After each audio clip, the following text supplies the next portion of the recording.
All right, we're in the heart of maple season here in New England. We kicked off yesterday. I guess we're not in the heart. I guess we're just in the start of it. But we started running yesterday. I just checked all our barrels, and everything that we set out has some sap in it at this point. So my next goal is going to be to get this barrel turned into an evaporator so we can actually start boiling sap before it goes bad. So let's do that today.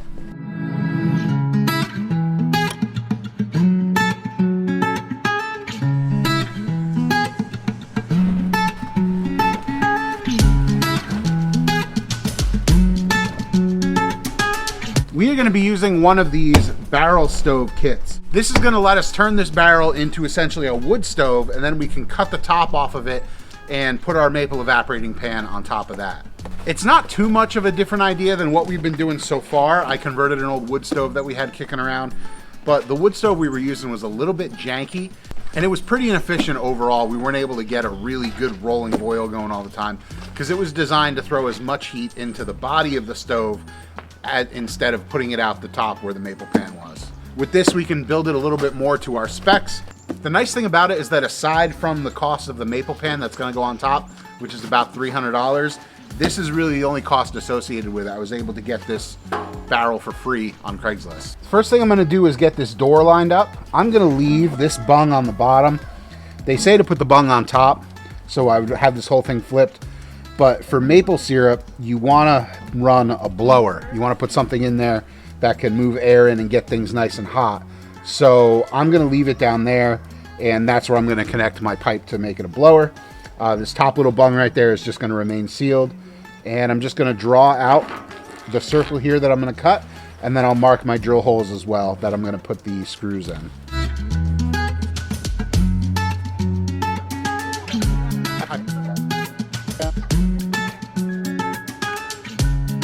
Now that I've got my barrel marked, I'm going to start the hole with an angle grinder, and then I actually have a jigsaw here with a metal cutting bit in it, and I'm going to use this to finish it so I can get those curves on the corners real nice.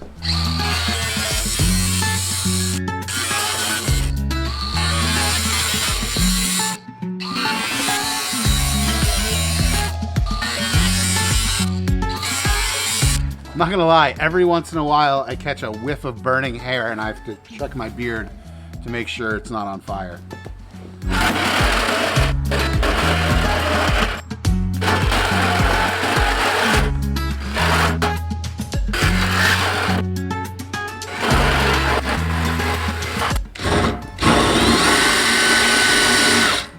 What I'm doing now is just marking the holes. I noticed that my permanent marker, because the barrel's a little wet, and the permanent marker marks I made didn't stick so well.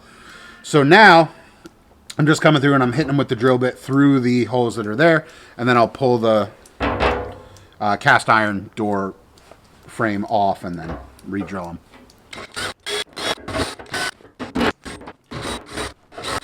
Some people might say you need a center punch for this. You should mark the holes that way first.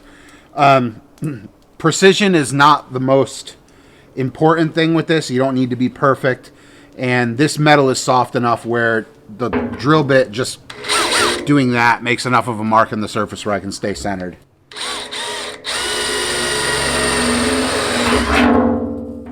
This is the part where I try to install it all without dropping anything down the hole.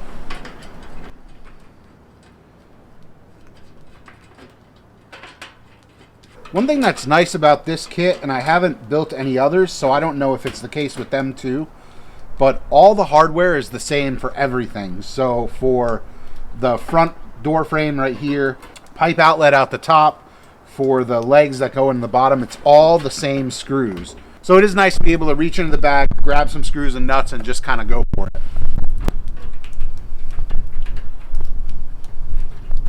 All right, once you've got those flange nuts on, they're all serrated on the back, so we should be able to just go in and tighten the screws down. Yeah, they'll hold it. Nice.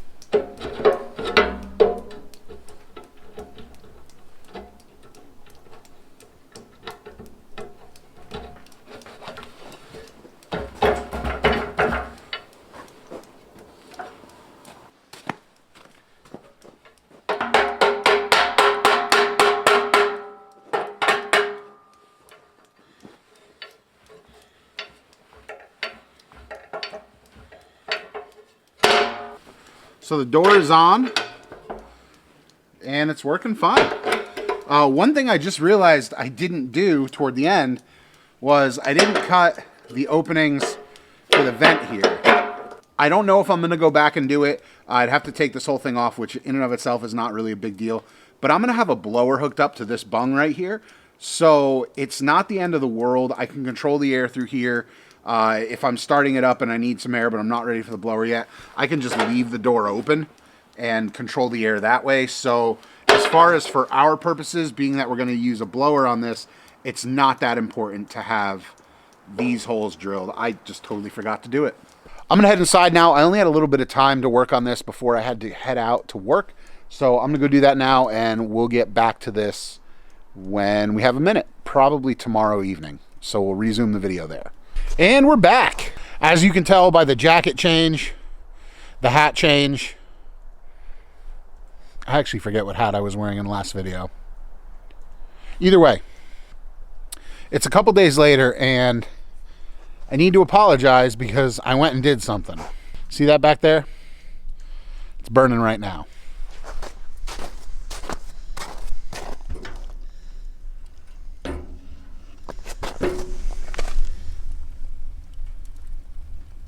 It's actually burned down a good bit. I went ahead and got the barrel stove put together and done. And I didn't do it on camera. I'm sorry. Forgive me. No, really, what ended up happening was I spent all of yesterday working on the bathroom upstairs.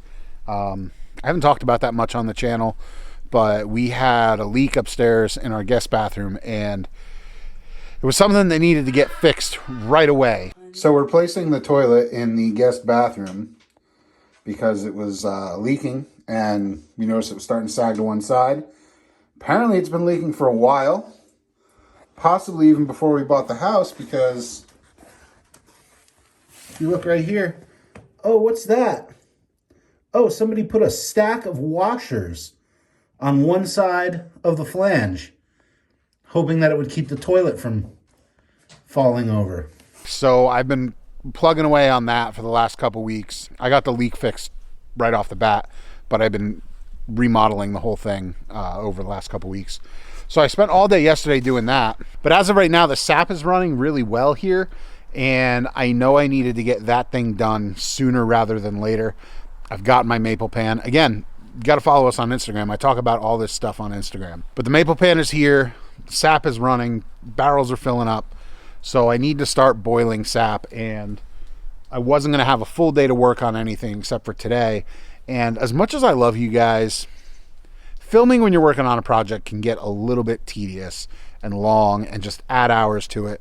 So with the limited time I had today, I wanted to make sure I got this done. So I just went right to it this morning. If you've never seen a barrel evaporator before, they're really pretty straightforward. At this point, it's not even an evaporator. It's still technically just a barrel stove. They come with your legs down at the bottom, your cast iron door on the front, and then a flue collar up here that you use to attach your 6-inch stovepipe.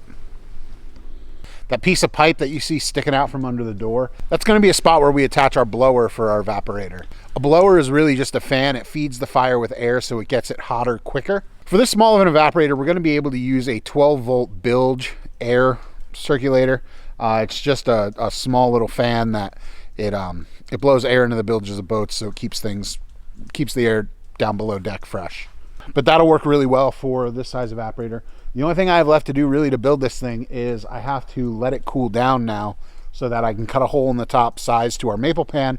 And then I have some angle iron where I'll weld up a tray kind of that the pan sits in so it doesn't slide around and want to fall off. So once this cools down, I'll check back in with you and we will get things going on the top.